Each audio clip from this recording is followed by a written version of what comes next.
लेखक नई कहानी लिखने व उस विषय के बारे में सोचने के लिए एकांत चाहते थे, इसलिए उन्होंने सेकंड क्लास का टिकट ले लिया। साथ ही उनकी इच्छा यह भी थी कि वह रेल के खिड़की से मार्ग में आने वाली प्राकृतिक दृश्यों को देखकर कुछ सोच सकें। जैसे ही लेखक डिब्बे में चढ़े, उसमें नवाब साहब पालथी मारकर बैठे थे। उनके सामने 2 ताज़े खीरे तौलिए पर रखे हुए थे। नवाब साहब ने फिर एक पल खिड़की से बाहर देखकर गौर किया और दृढ़ निश्चय से खीरों के नीचे रखा तौलिया झाड़कर सामने बिछा लिया। सीट के नीचे से लोटा उठाकर दोनों खीरों को खिड़की से बाहर धोया और तौलिए से पोंछ लिया। जेब से चाकू निकाला, दोनों खीरों के सिर काटे और उन्हें गोदकर झाग निकाला।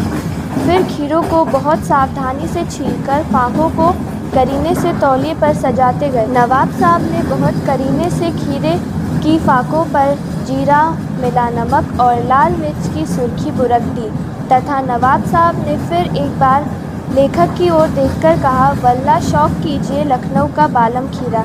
लेकिन लेखक ने इनकार करते हुए कहा, शुक्रिया। खिड़की के बाहर देखकर दीर्घ निश्वास लिया, खीरे की एक फाक उठाकर होठों तक ले गए, फाक को सूंघा, स्वाद के आनंद में पलकें मूंद गईं और नवाब साहब खीरे की फाकों को नाक के पास लेकर जाकर खिड़की के बाहर फेंकते गए। नवाब साहब ने खीरे की सब फाकों को खिड़की के बाहर फेंककर तौलिए से हाथ और मुंह पोंछा और गर्व से गुलाबी आंखों से लेखक की ओर देखने लगे, जैसे कि वह कह रहे हों, यह है खानदानी रईसों का तरीका। नवाब साहब खीरे की तैयारी और इस्तेमाल से थककर लेट गए।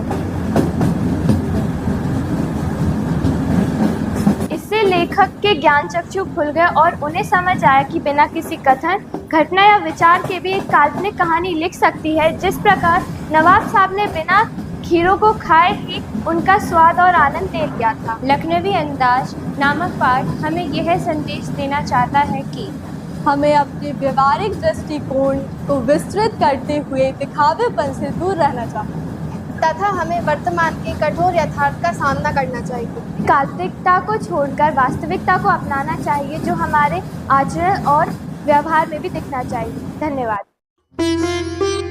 आपकी सबसे बड़ी संपत्ति आपके बच्चे हैं। बच्चों की सबसे बड़ी संपत्ति शिक्षा है।